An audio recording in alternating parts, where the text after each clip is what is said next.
रूपा, मैं तुमसे मिलने कल फिर आऊंगा, विवेक अपने कपड़े समेटते हुए बोला। नहीं, कल से मत आना। कल मेरा आदमी घर आने वाला है। मैं किसी भी तरह के लफड़े या बदनामी में नहीं पड़ना चाहती। रूपा विवेक से बोली। अरे नहीं, सूरत इतना नजदीक नहीं है। उसके आने में कम से कम 2-3 दिन तो लग ही जाएंगे, विवेक रूपा को अपनी बाहों में कसते हुए बोला। रूपा बांह छुड़ाकर बोली, 2 दिन पहले ही बता चुका है कि वह गाड़ी पकड़ चुका है, कल वह घर भी पहुंच जाएगा। विवेक मायूस होता हुआ बोला, जैसी तेरी मर्जी, दिन में एक बार तुझे देखने जरूर आ जाया करूंगा। ठीक है, आ जाना, रूपा हंसकर उससे बोली। विवेक पीछे के दरवाजे से बाहर हो गया। अपने घर जाते समय विवेक रूपा के बारे में वह सब सोचने लगा जो रूपा ने उसे बताया था। रूपा के घर में सास ससुर और पति के अलावा और कोई नहीं था। रूपा का पति संजय अक्सर काम के सिलसिले में गुजरात की कपड़ा मिल में जाया करता था। वह वहां तब से काम कर रहा है जब उसकी रूपा से शादी भी नहीं हुई थी। संजय को गुजरात गए 3 महीने बीत गए थे। कस्बे में मेला लगने वाला था। रूपा संजय को फोन पर बोली, तुम घर पर नहीं हो, इस बार का मेला मैं किसके साथ देखने जाऊंगी? माँ पिताजी तो जा नहीं सकते। संजय ने रूपा को गांव की औरतों के साथ मेला देखने को कहा। यह सुनकर रूपा का चेहरा खुशी से खिल उठा। एक रात गांव की कुछ औरतें समूह बनाकर मेला देखने जा रही थी। रूपा भी उनके साथ हो ली। घर पर रखवाली के लिए सास ससुर तो थे ही। मेले में रंग बिरंगी सजावट, सर्कस, झूले और न जाने मनोरंजन के कितने साजो सामान थे।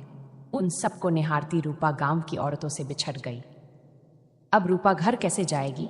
वह डर गई थी। मेले से उसका मन उचटने लगा था। उसे घर की चिंता सताने लगी थी। उसने उन औरतों की बहुत खोजबीन की, पर उनका पता नहीं चल पाया। रात गहराती जा रही थी। लोग धीरे धीरे अपने घरों को जाने लगे थे। रूपा भी डरते डरते घर की ओर जाने वाले रास्ते पर चल दी। रूपा की शादी को अभी 2 साल हुए थे। अभी तक उसे बच्चा भी नहीं हुआ था। तीखे नाक नखरा, होंठ लाल रस भरे, गठीला बदन रस की गगरी की तरह उभार, सब मिलाकर वह खिला चांद लगती थी। इसलिए तो संजय मरमिटा था रूपा पर और उसको खुश रखने के लिए हर ख्वाहिश पूरी करता था। रूपा के गदराए बदन को देखकर दुमन चले मेले में ही लार टपका रहे थे। अकेले ही घर की ओर जाते देख वे भी अंधेरे का फायदा उठाना चाहते थे। रूपा भी उनकी मंशा भांप गई थी। घर की ओर जाने वाली पगडंडी पर वह तेज कदमों से चली जा रही थी। वे पीछा तो नहीं कर रहे, इसलिए पीछे मुड़कर देख भी लेती।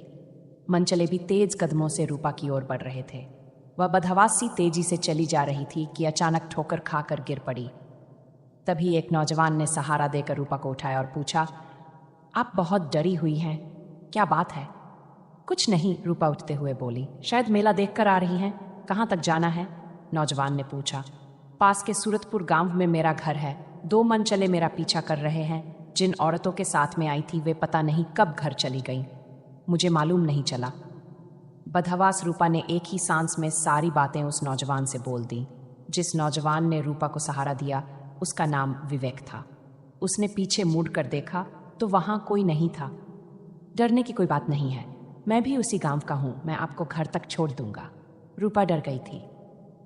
डर के मारे वह विवेक का हाथ पकड़कर चल रही थी। कभी कभार दोनों के शरीर भी एक दूसरे से टकरा जाते। कुछ देर बाद विवेक ने रूपा को उसके घर पहुंचा दिया। रूपा ने शुक्रिया कहा और अगले दिन विवेक से घर आने को बोली। विवेक उसी दिन से रूपा के घर आया करता था, उससे ढेर सारी बातें करता, मजाक मजाक में रूपा को छूता भी था। रूपा को भी अच्छा लगता था। एक दिन विवेक रूपा के गाल चूमते हुए बोला, आप बहुत सुंदर हैं, मेरा बस चले तो। रूपा मुस्कुराकर पीछे हट गई। इसके बाद विवेक ने रूपा को बाहों में जकड़कर एक बार और गालों को चूम लिया। रूपा कसमसाते हुए बोली, यह अच्छा नहीं है, क्या कर रहे हो?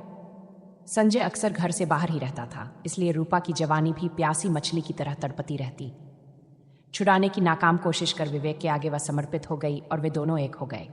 दोनों ने जमकर गदराई जवानी का मजा उठाया। रूपा खुश थी। उस दिन के बाद से ही यह सिलसिला चल पड़ा। दोनों एक दूसरे के साथ मिलकर बहुत खुश होते। एक दिन विवेक ने रूपा से पूछा, तुम सारी जिंदगी मुझसे इसी तरह प्यार करती रहोगी ना? नहीं, रूपा बोली। क्यों? लेकिन मैं तो तुमसे बहुत प्यार करता हूं। यह प्यार नहीं, हवस है विवेक। आजमा कर देख लो, विवेक बोला। विवेक, तुम अपने एहसानों का बदला चुकता कर रहे हो। जिस दिन मुझे लगेगा तुम्हारा एहसान पूरा हो चुका है, मैं तुमसे अलग हो जाऊंगी और तुम भी अपनी अलग ही दुनिया बसा लेना, रूपा उसे समझाते हुए बोली। आज विवेक को रूपा की कही हुई हर बात जेहन में ताजा होने लगी थी कि कल संजय के घर पहुंचते ही उस एहसान का कर्ज चुकता होने वाला है।